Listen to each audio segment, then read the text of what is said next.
ಎಲ್ಲ ಪ್ರಚಾರ ಸಭೆ ಎಲ್ಲ ರೀತಿಯಲ್ಲಿ ಆಗಿದೆ. ಇನ್ನೂ ಕೂಡ ಯಲಹಂಕದಲ್ಲಿ ಇನ್ನೂ ಪ್ರಾರಂಭ ಮಾಡಲಿಕ್ಕೆ ಆಗಲಿಲ್ಲ. ಈಗಾಗಲೇ ತಮಗೆಲ್ಲ ಗೊತ್ತಿರೋ ಹಂಗೆ ಅವರು ಸ್ವಲ್ಪ ಬೇಸರದಲ್ಲಿದ್ದರು. ಇವತ್ತು ಅವ್ರ ಮನೇಲಿದ್ದಾರೆ ಅಂತ ಹೇಳಿದರು, ಅದಕ್ಕೆ ನಾನು ಬಂದಿದ್ದೆ.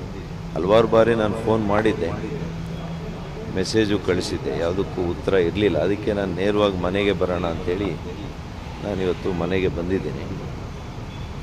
ವಾಚ್ಮ್ಯಾನ್ ಅವರೆಲ್ಲ ಇಲ್ಲ ಅಂತ ಹೇಳ್ತಾ ಇದ್ದಾರೆ.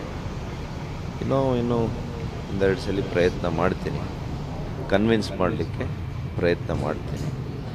ನಮ್ಮ ನಾಯಕರು ಯಡಿಯೂರಪ್ಪನವರು ಕೂಡ ಮಾತನಾಡ್ತೀನಿ ಅಂತ ಹೇಳಿದ್ದಾರೆ. ಯಾಕೆಂದರೆ ಒಂದೇ ಪಕ್ಷದಲ್ಲಿ ನಾವೆಲ್ಲ ಕೂಡ ಮುಂದೆ ಕೂಡ ಸಾಗಬೇಕಾಗಿದೆ. ಇದೇ ಚುನಾವಣೆ ಕೊನೆ ಅಲ್ವಾ. ಹಾಗಾಗಿ ಒಂದು ಪಕ್ಷದ ಸಿದ್ಧಾಂತ, ಪಕ್ಷದ ವರಿಷ್ಠ ತೀರ್ಮಾನಕ್ಕೆ ನಾವೆಲ್ಲ ಕೂಡ ಬದ್ಧರಾಗಿ ಅವರ ಸಹಕಾರವನ್ನು ಕೂಡ ತೆಗೆದುಕೊಳ್ಳಿಕ್ಕೆ ನಾನು ಬಂದೆ. ಈಗ 2ನೇ